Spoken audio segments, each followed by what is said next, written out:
प्रारंभ करते हैं श्री रामचरितमानस रामायण के एक छोटे से चौपाई से जो सीधा संबंध रखता है महागौरी से। जन्म कोटि लगी रगर हमारी, जन्म कोटि लगी रगर हमारी, बरं शंभु न तो राम कुंवारी। इसका अर्थ सीधा है, जन्म जन्म कोटि कोटि जन्म लेता रह जाऊं, लेकिन मैं शंभु यानी शिव से ही ब्याह करूंगी, अन्यथा मैं आजीवन कुंवारी रह जाऊंगी। ये कथन था माता महागौरी का। और शंभु को पाने के लिए, शिव को पाने के लिए कई जन्म, हजारों वर्ष तपश्चर्या में लगी रही और तप, विभिन्न प्रकार के कष्टकारक तप करते करते करते करते उनका शरीर बिल्कुल काला सा पड़ गया था, एकदम काला पड़ गया। अंत में भगवान प्रसन्न हुए और उन्हें वचन दिया कि चलो मैं तुम्हारा वरण करता हूं। उसके बाद गंगा जल से माता को शुद्ध रूप से स्नान कराकर उन्हें जब आया तो उनका अंदर का जो अपना रंग था अति गौरवर्ण, एकदम श्वेत। अच्छा, माता श्वेत कहने पर देखिए आज वृषभ पर भी आरूढ़ है माँ। वृषभ का रंग भी बहुत सुंदर है। वृषभ देखने में भी जो माता की सवारी, वो कहना क्या, और माता को रूप तो देखते ही बनता है, वो तो देखते उसका सब कुछ थम से जाएगा माँ की अलौकिक उस दर्शन को पाकर। तो बिल्कुल श्वेत रंग, श्वेत वस्त्र है, श्वेत वृषभ है और 4 हाथ, एक हाथ पे त्रिशूल है, एक में डमरू है, एक में वरदहस्त है और अभय मुद्रा लेकर माँ, और अलौकिक अति वर्ण रूप से माँ का दर्शन करने से बिल्कुल व्यक्ति थम सा जाता है। माता अत्यंत कल्याणकारिणी, प्रथम शैलपुत्री से लेकर आज महाअष्टमी के दिन देखेंगे कि विशेषकर माताएं बहनें भी जो आज उपवास करती हैं और प्रतिदिन विशेष है, लेकिन महाअष्टमी की प्रतीक्षा होती कि अष्टमी की पूजा है, महाअष्टमी की पूजा करेंगे। एक बात मैं ये भी बता दूं, ये बहुत लोगों के अंदर में प्रश्न है कि महाअष्टमी की पारण और नवमी जो लग रहा है तो एक ही दिन है दोनों, क्या? बिल्कुल नहीं, बिल्कुल निश्चित रूप से 7:58 में संध्या नवमी लगेगा, लेकिन नवमी लगने के बाद भी हम उदया तिथि की हम प्रमुखता देते हैं। उदया तिथि के हिसाब से कल ही नवमी मान्य होगा। आज हम महाअष्टमी ही ट्रीट करेंगे सारा दिन। निश्चित रूप से जो पारण करना चाहती हैं, अगर अगले दिवस प्रातः न करें, भाई कहा तो जाता है हमारे धर्म में कि जो भी उपवास है वो अगले दिन जो है सूर्योदय के बाद ही पारण तोड़नी चाहिए, पर कुछ माताएं बहनें उनसे किसी कारणवश संभव नहीं हो पाता है। नवमी का प्रसाद जो बलिदान का प्रसाद होता है वो लेकर वो पारण करती हैं। तो रात्रि 7:58 में, यानी कह सकते हैं लगभग रांची के समय से 8, सवा 8 बजे वो अपना व्रत का पारण कर सकती हैं। तो आइए फिर से हम लोग बात करते हैं कि अब इसमें देखिए कई प्रकार की बातें हैं। माँ की अलौकिकता और उनकी सुंदरता और उनका बखान तो कोई शब्द नहीं है, बस ये मात्र समझने की चीज है। आंखें बंद करें और माँ के उस दर्शन में डूब जाए मानस पटल पे और जीवन धन्य धन्य हो जाएगा। माता को आज नारियल चढ़ाने का विधान है। माँ को नारियल जब भोग लगाएं, और आज के दिन उपवास का भी विशेष महत्व है। और उपवास जो भी ऋतु फल है, ऋतु फसल है जो नए आते हैं, तो सबसे पहले हमारी जो सनातन की एक परंपरा है कि सबसे पहले घर पे अगर एक वस्त्र भी, कोई रुमाल भी लाता है तो अपने पूजा घर पे रखते हैं, नहीं माता के चरणों में समर्पित करते हैं। हम जो भी करते हैं, देखिए ब्रह्मचर्य शब्द का अर्थ जो एक हम उसकी चर्चा कर रहे थे एक दिन, यह भी एक ब्रह्मचर्य का है कि सब कुछ ब्रह्म स्वरूप को ही मानना और उसको स्वीकार कर लेना, यही ब्रह्मचर्य है। ब्रह्म को चरने वाला, विचरण करने वाला किसी भी रूप में, यही ब्रह्मचर्य का इसका तात्पर्य है। तो जो भी अब जो फसल जिससे हमारी जीवन चल रहा है और जो फल है जो ये नेचर का दिया हुआ, वो पहले हम समर्पित करते हैं किसी में, और यहाँ की बात आती है। अभी आते हैं कि संपूर्णता की ओर हम चल रहे हैं। कह सकते हैं कि महागौरी की पूजा यानी जो यात्रा हमने प्रारंभ करी थी प्रथम दिवस से लेके कि, और जब हम चक्रों की बात करते हैं तो मूलाधार चक्र, स्वाधिष्ठान, मणिपूरक, अनाहत, विशुद्धि चक्र, आज्ञा चक्र के बाद महासप्तमी में हम सहस्त्रार में भी आ जाते हैं। अब इसके बाद कई साधक प्रश्न किए कल और आज प्रातः कि जब सहस्त्रार पहुंच गए तो फिर इसके बाद यही संपूर्णता की बात आती है।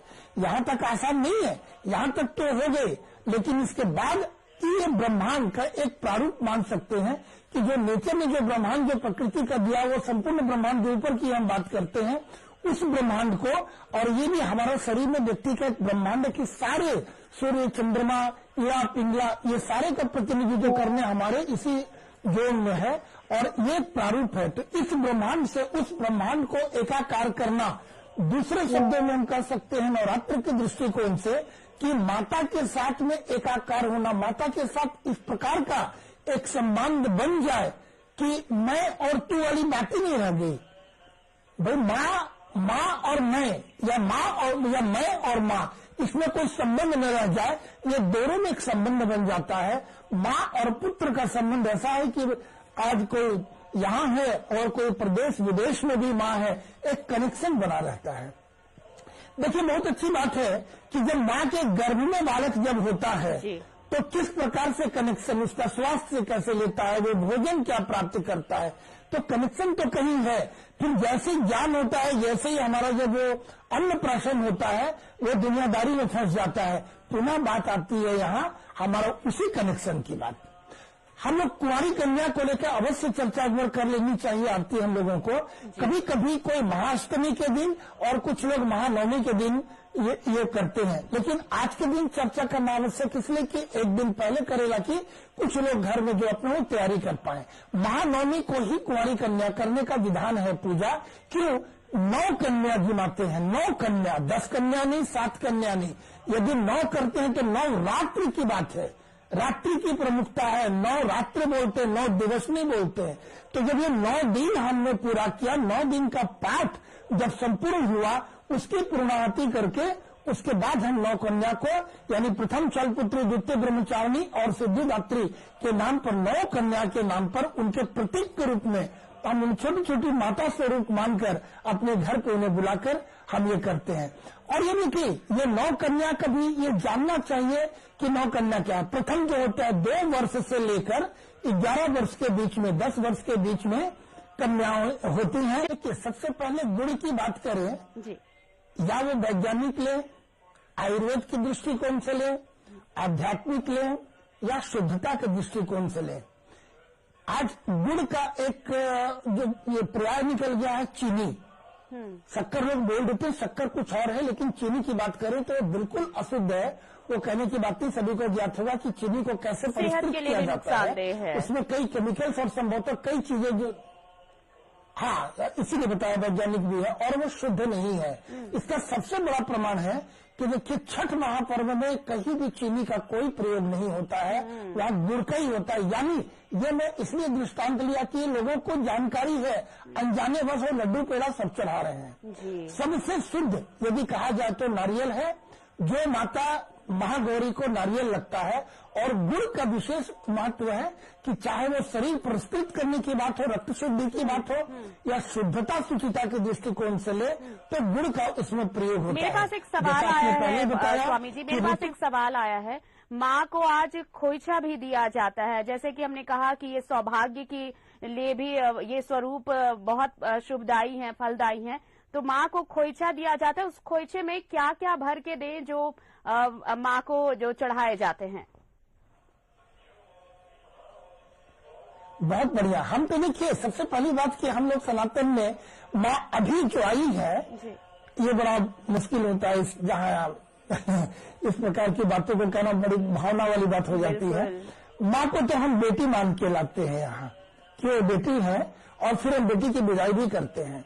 तो हम बेटी को खोइछा दे के विदा करते हैं, इसीलिए खोइछा देते हैं। खोइछा में चावल, हल्दी, दूध होता है और उसमें द्रव्य होता है, हल्दी, चावल, ये मुख्य रूप से होता है। लेखाचार के हिसाब से कहीं कहीं उसमें थोड़ी कच्चा हल्दी जो होता है वो जी हल्दी जहाँ भी प्रयोग होगा तो कच्ची हल्दी, हाँ हाँ, और कच्ची हल्दी, और दूसरी बात की वो भी नए सीजन में आता भी है, तो आपने भी जो पहले बोला उस बात की भी, इसीलिए कच्ची हल्दी की भी शुद्धता भी है, और उसको तुरंत कहीं न कहीं माँ को समर्पित करने की बात है कि अभी वो नए फसल में भी आता है। तो ये कच्ची ये देते हैं, और लोकाचार के हिसाब से थोड़ी थोड़ी भिन्नता होती है कि नहीं हमारे कुल में या हमारे लोक में, हमारे प्रदेश में ये भी देते हैं। क्यों? देखिए, एक होता है वेदाचार, एक होता है लोकाचार, एक होता है कुलाचार। वेदाचार में जो लिखा है वेद में वो सर्वमान्य, कहीं भी करेंगे वो उसमें कोई भिन्नता नहीं होगी। लोकाचार में लोक में अलग अलग प्रदेशों में थोड़ी भिन्नता आ जाती है, और कुलाचार होता है कोई बोले कि नहीं भाई हमारी सास तो ये बताई थी, नहीं हमारी माँ तो ये करती थी, नहीं तुम्हारे यहाँ चलता होगा, हमारे यहाँ नहीं चलता है। तो ये कुल में भिन्नता आ जाती है। एक ही घर में अगर 3 देवरानी जेठानी है तो तीनों का अलग अलग हो जाता है, लेकिन प्रमुखता होती है कि उस घर की जो माताजी सास जो बोलेंगी वही चलेगा। इसे कुलाचार करते, इसके हिसाब से भी थोड़ी सी भिन्नता आ जाती है। और माता के गौरवन की आप बात कर रही थी जी, और नारियल बता दिया। उपवास रखकर आज उपवास की बात करेंगे। सनातन धर्म में हमारे जितने भी रिचुअल्स हैं धार्मिक है, कहीं न कहीं सामाजिक समरसता की बात आती है, पूर्ण रूपेण वैज्ञानिक परख है वो। उपवास रखना ऐसे लोग नहीं भी रख पाते हैं। या देखिए, पूजा करने का बहुत तात्पर्य सांसारिक लोगों का क्या है, कहीं कुछ भय से भी पूजा करते हैं, कहीं लालच से भी पूजा करते हैं। क्षमा चाहेंगे उन लोगों से, लेकिन अगर मैं इसको बहुत गलत नहीं बोलूंगा। चलिए, अगर माँ से अगर कुछ मांग रहे हैं तो बहुत बुरा नहीं, ये तो थोड़ी एक उच्च अवस्था है कि मैंने माँ से सिर्फ बस माँ का भक्ति मांगा, अविरल भक्ति। यदि माँ की उनका सानिध्य चरणों का मिल जाए तो मांगने की आवश्यकता क्या, सूची हम इतना लंबा लिखेंगे उसके बाद भी छूटे रह जाएंगे। लेकिन माँ का चरणों का सानिध्य यदि मिल गया, कुछ मांगने की आवश्यकता नहीं। माँ तो स्वयं देती है हमारे बच्चे को, कब दूध चाहिए, कब बिस्किट चाहिए, कब सेरेलैक चाहिए, कब दाल उसे पिलाना है।